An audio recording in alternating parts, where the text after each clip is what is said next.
Saudara, kadang hidup kita ini terlalu otomatis gitu ya. Saking otomatis kadang kita sudah gak mikir lagi waktu melakukan sebuah pekerjaan gitu ya.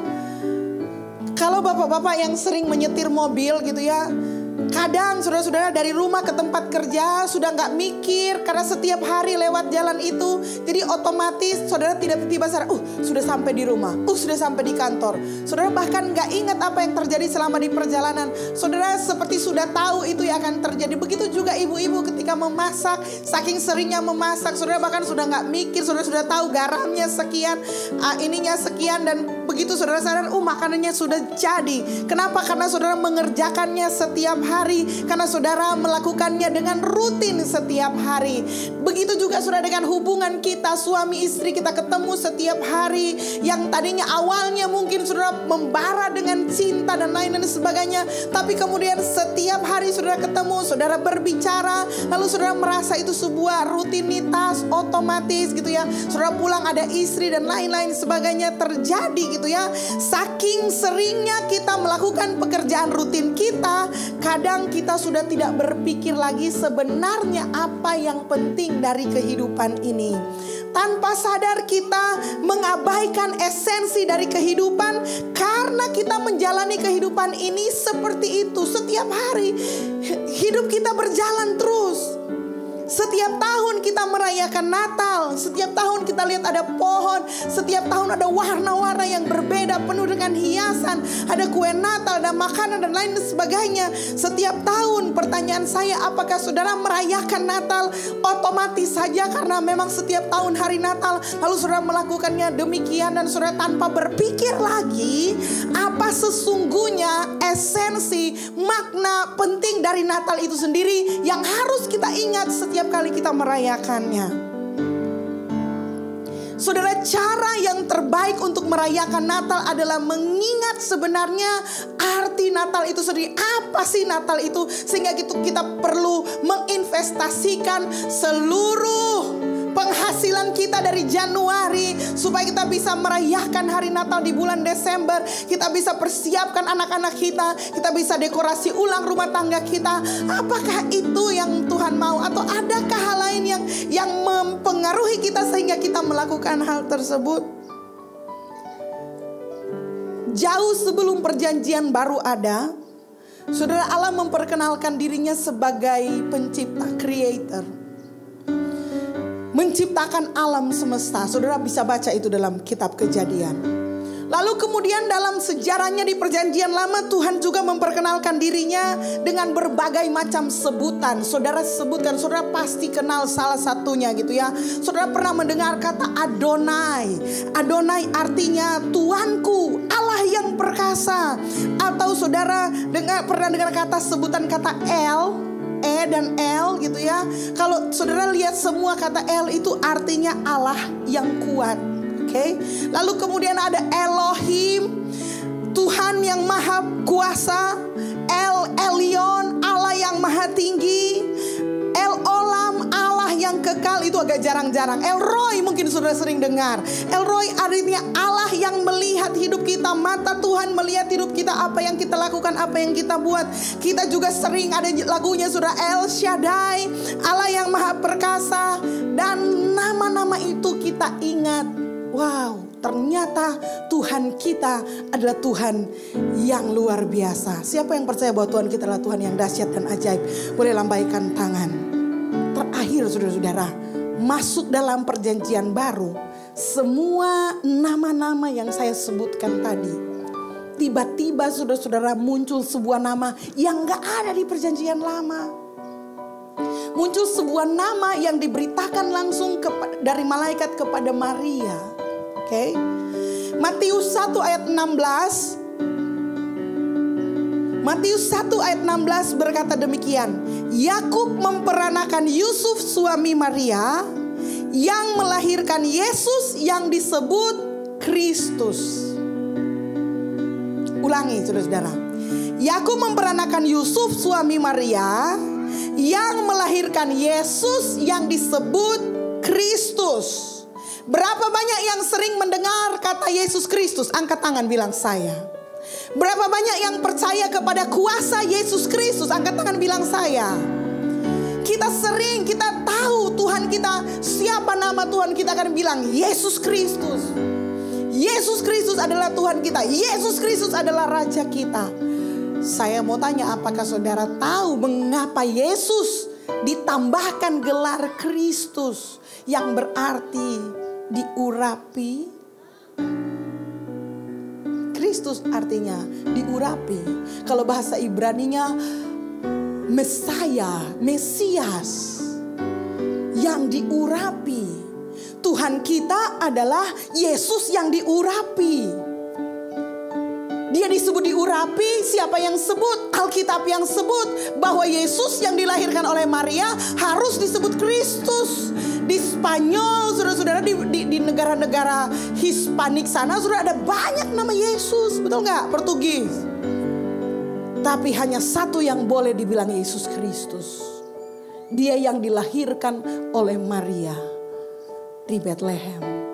Dia harus disebut Yesus Kristus. Sama-sama bilang Yesus Kristus. Ulangi saudara, ini esensi Yesus Kristus. Sekali lagi saudara, Yesus Kristus. Yesus yang diurapi. Yesus yang diurapi. Sesudah melalui perjalanan sejarah yang cukup panjang, Tuhan menyatakan dirinya dengan berbagai macam cara. Tetapi kemudian memasuki sebuah fase kehidupan yang baru, Tuhan menyatakan dirinya dan memperkenalkan dirinya sebagai yang diurapi. Menurut saudara, penting gak kata yang diurapi ini? Sehingga harus menempel. Di mana ada kata Yesus, di situ mesti ada kata Kristus. Menurut saudara, seberapa esensinya, seberapa berharganya, seberapa pentingnya kata Kristus itu, sehingga dia harus dibawa oleh Yesus Kristus sekarang sampai selama-lamanya. Menempel menjadi satu. Yesus yang diurapi.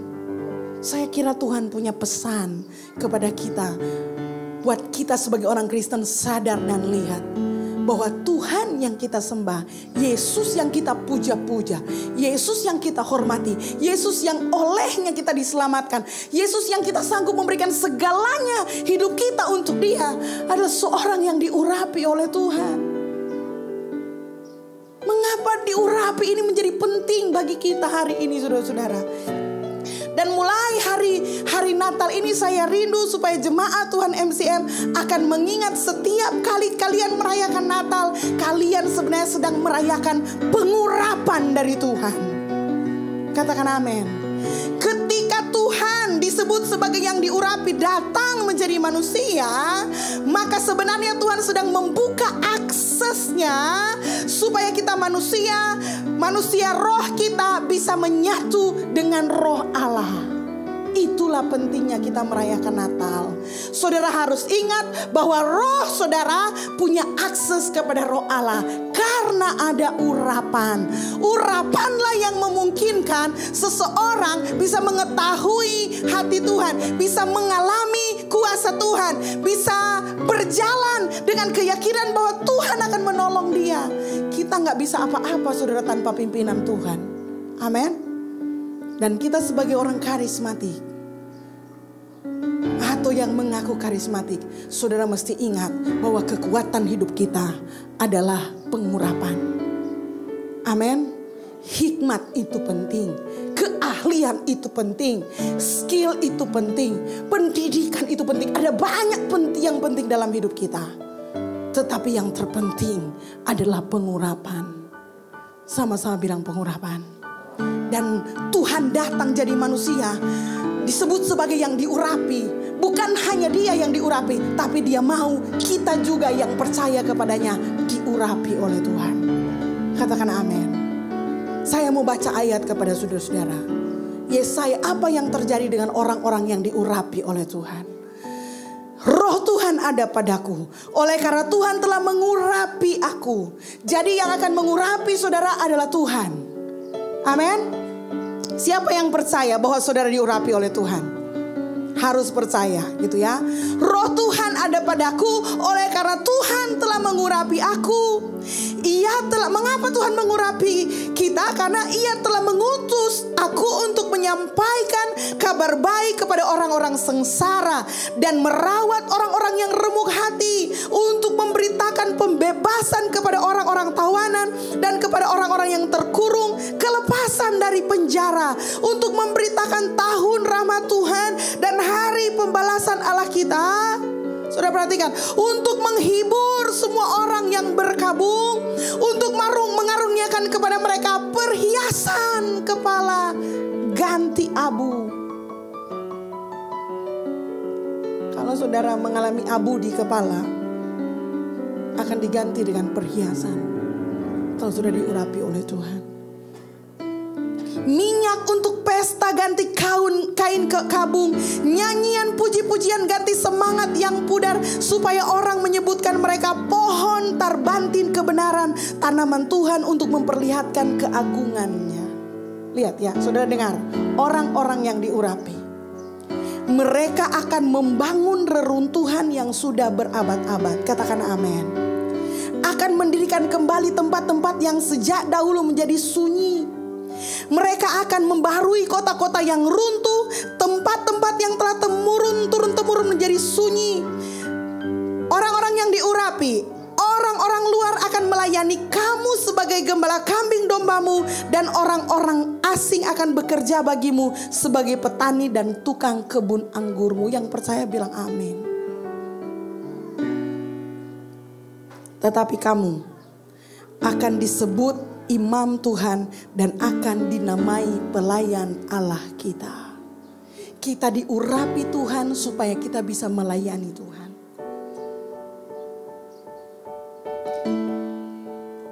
Kamu akan menikmati kekayaan bangsa-bangsa dan akan memegahkan diri dengan segala harta benda mereka. Wow. Sebagai ganti bahwa kamu mendapat malu 2 kali lipat, dan sebagai ganti noda dan ludah yang menjadi bagianmu, kamu akan mendapat warisan 2 kali lipat di negerimu, dan sukacita abadi akan menjadi kepunyaanmu. Yang mau terima ini boleh bilang amin, saudara-saudara. Sebab aku Tuhan mencintai hukum dan membenci perampasan dan kecurangan. Firman Tuhan berkata, aku akan memberi upahmu dengan tepat dan akan mengikat perjanjian abadi dengan kamu. Keturunanmu akan terkenal di antara bangsa-bangsa. Katakan amin, saudara. Dan anak cucumu di tengah-tengah suku bangsa, sehingga semua orang yang melihat mereka akan mengakui bahwa mereka adalah keturunan yang diberkati Tuhan. Pengurapan akan membawa engkau pada berkat-berkat Tuhan. Bukan pada berkatmu hari ini, tapi sampai kepada keturunan-keturunanmu.